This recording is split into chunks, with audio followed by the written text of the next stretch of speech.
WisEngineering specializes in creating cutting-edge, immersive VR trainers. Our prototype for the M109A7 Howitzer Crew Trainer is based on development of realistic and accurate virtual assets and physical props. Our developers integrate custom work with commercial toolkits to drive innovation up and cost down.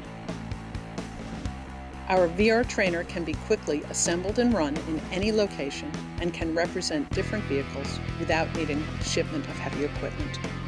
This is the HCT A7 driver's compartment simulation.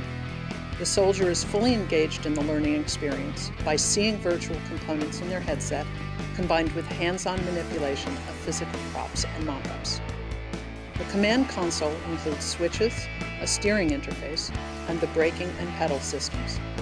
Our cutting-edge technology even allows for full hand tracking without the use of special gloves.